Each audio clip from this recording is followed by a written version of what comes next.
ଏବେ ସାମ୍ନାକୁ ଆସିଲା ଆଉ ଏକ ବଡ଼ ଖବର। 24 ଘଣ୍ଟା ମଧ୍ୟରେ 22 ଜିଲ୍ଲାରେ ଝଡ଼ ବର୍ଷା ସହ 10 ଜିଲ୍ଲାରେ ପ୍ରବଳ ବର୍ଷା ସମ୍ଭାବନା ଏବଂ ଟ୍ୱିନ୍ ସିଟିରେ ଅପରାହ୍ନ 3 ରୁ 5 ମଧ୍ୟରେ ପ୍ରବଳ ବଜ୍ରପାତ ସହ ବର୍ଷା ହେବାର ସମ୍ଭାବନା ମଧ୍ୟ ରହିଛି।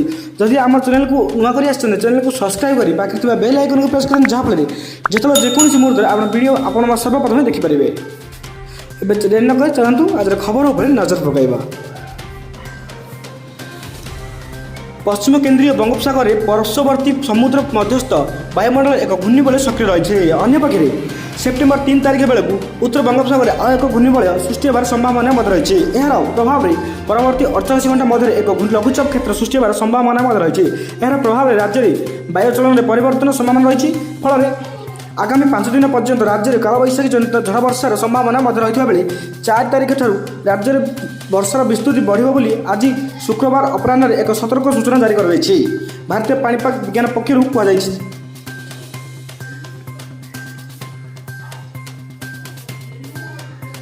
आगामी 24 घंटा मध्य अर्थात सेप्टेम्बर 3 तारिख अपराह्न सुधा आभ्यंतरीण उपकूल और दक्षिण और पश्चिम ओडिशार 22टी जिले में कालबैशाखी जनित झड़ वर्षार संभावना रही बेले 10 जिले में प्रबल वर्षा और 7 ରୁ 11 सेमी संभावना रही बोली कहुई।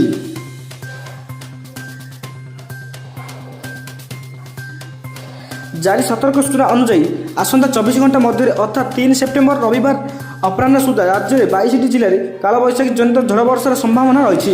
राज्य में बालेश्वर, भद्रक, जाजपुर, केन्द्रापड़ा, कटक, जगतसिंहपुर, पुरी, खोर्धा, नयागढ़, गंजाम, गजपति, मयूरभंज, केन्दुझर, सुंदरगढ़ और कंधमाल, बौद्ध, अनुगुल, ढेंकानाल, मालकानगिरी, कोरापुट, नवरंगपुर, रायगढ़ जिले में 1-2टी स्थान में वज्रपात होवार संभावना रही। सेहीपरि एही समय मध्य केन्दुझर, जाजपुर, केन्द्रापड़ा, जगतसिंहपुर, कटक, ढेंकानाल, नयागढ़, बौद्ध, कलाहांडी प्रभृति 10टी जिले में 1-2टी स्थान में प्रबल अति प्रबल वर्षा होबार संभावना रही। यह दृष्टि रखी समस्त जिले को हलदिया चेतावनी येलो वार्निंग जारी कर अन्यपक्षे ट्विन सिटी कटक, भुवनेश्वर समेत यार पार्श्ववर्ती अंचल में आज मध्याह्न आकाश मेघाच्छन्न रही। तेज ट्विन सिटी अपराह्न 3 ରୁ 5 मध्य बिजुली घड़घड़ी वर्षा होबार संभावना रही।